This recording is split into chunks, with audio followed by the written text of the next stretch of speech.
speaking, describe image guided practice. Let's begin the session. I'll show you the image and then I'll give you about a minute to record your response. In the exam, you'll get 25 seconds to study the image, prepare your response, and then 40 seconds to record. So I'll give you about the same time. Here's the first image.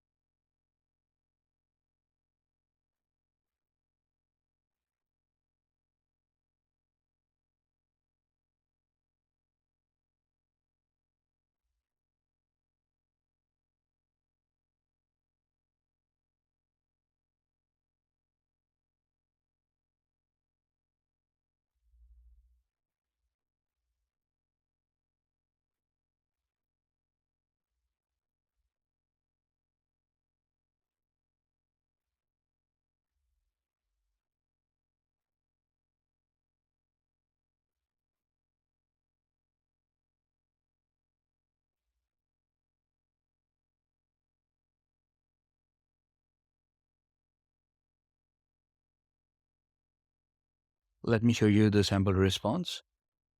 The diagram shows us the various steps in the workflow of a taxi service. Bookings for the service can be done online or through the phone. Whether done through the phone with the help of an operator or online, all bookings are handled via a central service server. The central taxi service server is the main coordinating system. It then passes on the request to various taxi drivers depending upon the individual customer requirements. It can be concluded that several things happen behind the scene to provide an easy booking experience to the customer. All right, so that was a good response. And how do we arrive at such a response? We follow the steps in the method that we discussed. First, you see the type of the image. What is this? So this explains something, right? It's actually system taxi service booking system, and this explains the various steps in that work. So this is basically a diagram, you can say. After that, the next step is to notice the title, keys, any other written text. So what's the title? Taxi service workflow. So what the diagram is about, it's about a taxi service workflow. And then you quickly see what are the different other text labels in the image. The bookings were phone, operator, customers, online, workstation, service server, driver. So those are the various steps, and the arrows tell you that one thing follows another. If you have done enough practice, you would have seen by the time of your exam, you will have seen many such questions, such images, which indicate the steps in a process. This is a common type of image that you will find in the exam. After that, what you have to do, the third step is to pick the key points. So in a workflow, or when you see arrows and steps like this, the key thing is you try to show where it starts, where it ends, and then make a smart overarching statement or a conclusion. So for example, here we made a statement that the central taxi service server is the main coordinating system, because all the steps, they first come there and then the dispatch happens from the server. And in the end, you make a conclusion. So the conclusion that we made here, it can be concluded that several things happen behind the scene to provide an easy booking experience to the customer. PTE will like this response because we noticed that the taxi service company, it has provided different modes of bookings, either by phone or by online. And they do this. So we've also noticed on our own, we made this judgment that they do this to provide a good booking experience to the customer. So it's not something that is written in the image or anywhere, but we judged that, we concluded that from the image. And this conclusion, it's very relevant. So that will get you an extra point, so as to say. If, however, you are not able to make a conclusion like that, then you can say, in conclusion, the diagram gives us a good overview of the taxi service workflow. So you see, you can make a generic conclusion like that, which sort of again reiterates what the diagram is about. So you have identified the key points, you have decided how to make a conclusion, and then when you start speaking, you have some kind of a structure already in mind. For example, here, we know that when we talk of a diagram, we talk of the steps. So my first sentence is, the diagram shows us the various steps in the workflow of a taxi service. Now try to rephrase. So I said workflow of a taxi service instead of saying in the taxi service workflow. And then after that, one by one, you explain the steps in the workflow. And then in the end, you make a conclusion. So this, all that we have discussed so far, It's about the content, getting the content correct. Now, again, run away when you see any random video on YouTube that tells you that content is not important, that you can say anything. Of course, you're not able to understand if you've not practiced enough or your skill is not at that level. Then, of course, you will not be able to say anything and you will have to make generic statements. But if you have practiced sincerely, if you have studied the method, and if you are aiming for a good score, then you cannot ignore the content. The PTE is very smart, it's intelligent. The artificial intelligence system that they have, it can tell whether you are giving a generic response that you just memorized or you have actually understood something. Okay, so after that, what's important is your pronunciation and your fluency. So be confident and speak clearly. Here, you can speak naturally because you're explaining, and when we are explaining, we pause. It's also okay if you stumble, you mispronounce something as long as you correct it again. Just don't get stuck. And your goal should be to go from the introduction sentence to the conclusion sentence in the time that you have. So keep an eye on the timer in front of you. If you think you are running out of time, then if you have to skip a point and then jump to the conclusion. Try to give an overall complete response, and the complete response means from the introduction to the conclusion. Okay? So keep all of these things in mind. Let me show you the next question now. Here's the second image.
Let's see the sample response. The picture shows us the inside of a restaurant called Lori's Diner. You can see a number of people sitting on the seats enjoying their meal. A group of men is sitting further down, dressed in casual clothes. The diner has a number of stools around the counter, and a couple of people are sitting on these stools. There is a Coca-Cola sign and a few paintings on the right wall. In conclusion, the restaurant looks like an interesting place to have a meal. Now, again, following the steps, the type of image. What's the type of image? It's a picture, so you say that. Then you notice the title, keys, any other text. So what I can see the name of the diner, and I can see Coca-Cola there. So that's the main text here. And after that, what you do in a picture, usually what you see in the picture, you have to describe the various parts of it. And the first should be like a general statement or what strikes out. So the general statement that we can make on the overall picture is we are seeing a lot of people sitting and eating. So that's my first statement. Then you can zoom on onto different parts of the image. That there's a group of men sitting further down, and then we can talk about the counter, the stools. You could also have spoken about the tables, etc., and said they're very nice tables and seats, large seats where large groups of people can sit together or families can sit together. So there are different things that you can pick from an image. The focus is on first capture overall what the image is about and then explain a few things there. So, for example, we spoke about the stools, we spoke about the people in the back, and then the sign, the Coca-Cola sign, etc. Don't try to cover everything. Don't be like there are 7 stools and there are 3 big red seats. There are 6, 7 people. Okay. There's a rack on the left in which there are some cups. So if you try to do that, then you will miss a lot of time and you will be unable to give a structured response. That's why go overall, then 2 or 3 points, and then try to make a conclusion. Now, when it comes to a picture, what's the conclusion? It's about the general, what the picture is like. So it's a restaurant. It's for a meal, so we can say it looks like an interesting place to have a meal. There are many ways you could have made this conclusion. You could have said, in conclusion, the restaurant, it looks big enough for a large number of people. In conclusion, this looks like a formal or casual place for having a quick meal. There are different ways you can do that. So don't be too fussed about what's the correct way, what's the correct conclusion. And then once you've done that, you'll start speaking and you have a structure in mind. The structure in mind here, so this is a picture. So what the picture shows, it illustrates or it shows us different things. So that's how I begin. And the last, I always conclude by saying in conclusion or to conclude, something like that. So there are different ways you can structure your responses. In the lecture on templates, we will discuss some of the common structures, some of the good structures that you can use. But as far as possible, if you have understood, that this is an academic explanation and you have to start with an introduction, end with a conclusion. So as long as you keep that in mind and you are able to pick the information, so almost any structure that you use will be okay. I even go on to say that if you want a really good score, then try to stay away from ready-made templates. Structure is one thing. It means that we know how to begin our response and how to end our response. Templates usually mean like you have 50% of the response ready and then to try to fit your answer in that. The problem with that is everything can be fit easily into one template. So some simple responses, when you fit them into a template, they'll sound nice, but others will just sound artificial and the software will pick on that. So your first goal should be to try to be independent of the template and speak as good as you can. However, I understand we all have constraints.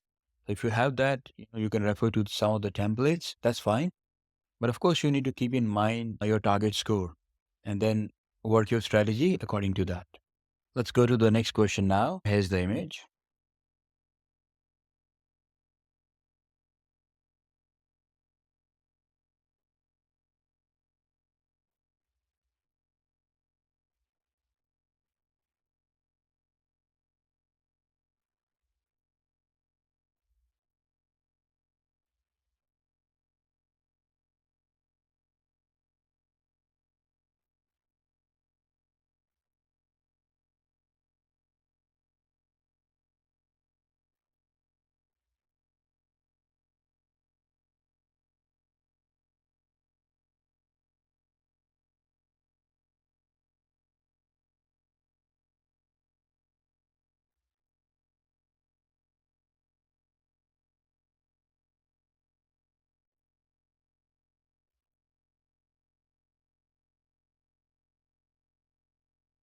Here's a sample response. The picture illustrates the various steps in the toy manufacturing life cycle. The cycle starts in a chemical plant from where chemicals are shipped to plastics manufacturers who convert them into pallets and supply that to the toy factories. Factories mold the pallets into toys and then send them on to fulfillment centers across the US. Whenever a toy is ordered online, it is delivered to the home from the fulfillment center. It can be concluded that toy manufacturing and delivery is indeed a complex process. So now, first, look at the image. What's the type of image? It's a picture. It illustrates the various steps. So you can say a picture or you can say it's a process diagram because it shows the steps in a process. So the picture or the process diagram, it illustrates the various steps in the life cycle. The second step, you notice the title. The title is the toy story. And then you start looking at the rest of the text from the top. Chemical plant, plastics manufacturers, chemicals are converted into plastic resins and transloaded into hoppers. Toy factories, pallets are molded into finished toys, then into intermodal containers, moved to fulfillment centers. Toys are staged at fulfillment centers near major consumption markets for quick delivery. Then we can see toy purchased online and toys are picked and moved to the homes. And then in the end, there is delivery. So from chemical plant to the delivery. So this gives me a good idea that this is about how the toys are manufactured and then delivered in response to an online order. Now, the key points, as we discussed earlier, if it's a process, which this is, then the key points are the steps that happen here. So starting from chemical to toy manufacturing, fulfillment centers. So your goal should be to pick those key points.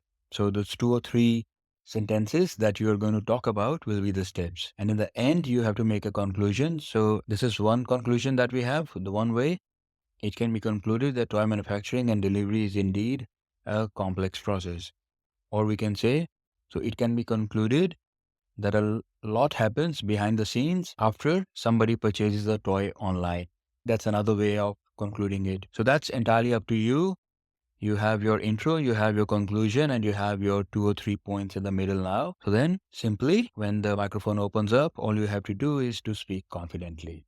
Fine if you stumble or you pause for a second or two to decide what to say next. That's also fine because that's how we also speak naturally. But don't take very long pauses because if you speak for more than 4 seconds, more than 5 seconds, then the microphone will automatically shut down and the rest of your response will not be recorded.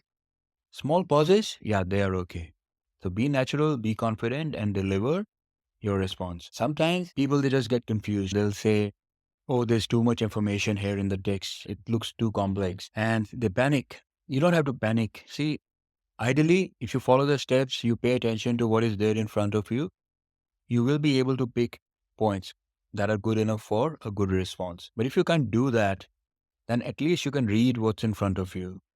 So let's say if you read what's there, what's just in front of you, of course, it will get you a lower score than what a very well developed response will, but at least you will not lose out too many marks. So, for example, you can still read, say, chemicals are converted into plastic resins, and after that, they're molded into finished toys. The toys are then moved to fulfillment centers across the US. On checkout, toys are picked from inventory and delivery is made.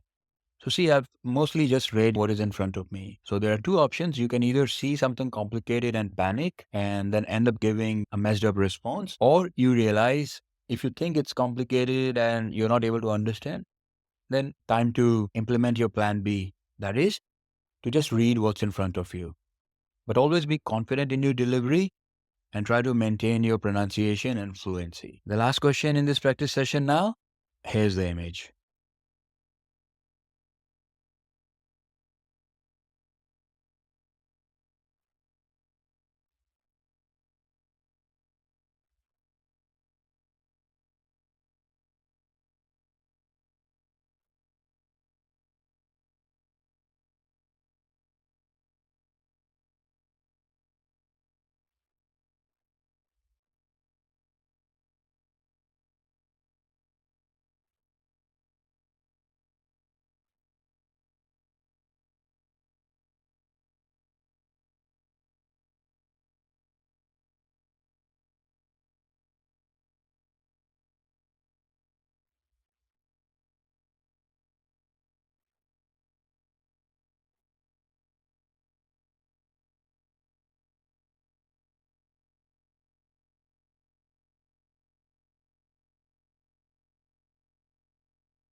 Here's the sample response. The bar graph illustrates the population of important European cities in 1997 and 2007.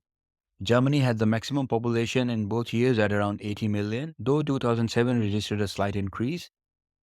Poland had under 40 million in both years and was the least populated country. Turkey had the maximum growth from just over 60 to over 70 million in 2007. Spain, France, Italy, and UK also recorded some growth. It can be concluded that population in Europe is growing only slightly in most countries. So now the first was the type of image. It's a graph, and this is a bar graph to be specific. So what does a graph do? It's usually to show us progression over a period of time or growth or show a trend. And sometimes the graph, it will have different types of bars. For example, here you have red and yellow bars. That's because we are also comparing. We are not just comparing between countries, we are also comparing between the years, and that's why we have bars in different colors. One to represent 97 and another to represent 2000. The next thing you do, you read the title. The title is Population of Major European Countries in 1997 and 2007. And you also read any other text that's there in front of you. For example, here, there's population millions. And as we saw in our method, the key that it's important to identify. So the key here is red is 97 and yellow is 2007. So that will tell you that it's between 2 years. And population, it's in millions. That's mentioned in the brackets. And on the horizontal axis, you see the names of the countries. So that tells you a lot. Now, when you are explaining a graph, if you start talking just from left to right, that Germany in 97 was 80, in 2007 it was 81, Spain in 97 was 30, and in 2007 it was 42, then you'll not be able to complete or not be able to run through all the countries. And also, it's like a dumb response, just like a robot just reading what's there in front of the picture. But you are supposed to give, if possible, as well thought out response as possible. How to do that? You focus on the biggest and the smallest. So the biggest in this case, Germany, and the smallest in Poland.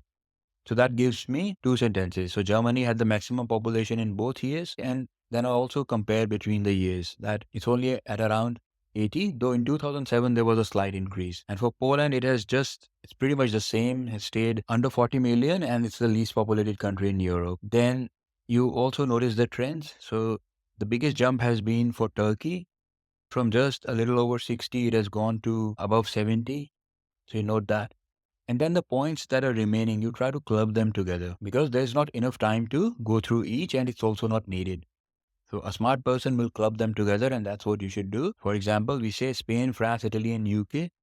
They also recorded some growth, just that. And we cover all of them in one sentence. And then the conclusion that you can make here is that the population in Europe, in major European countries, it's only grown slightly from 97 to 2007. There's not been much population growth. The other way you can make a conclusion is it can be concluded that only Turkey has had any significant population growth amongst the major countries in Europe. Okay. Now, if let's say you are not able to make a good conclusion, then a generic kind of a conclusion you can make, it can be concluded that the population of major European countries has varied from 1997 to, or it can be concluded that the population has had some changes from 1997 to 2007. Okay, so depending upon how confident you feel, how much practice you have done, and how confident you are with an individual image, you can give that response.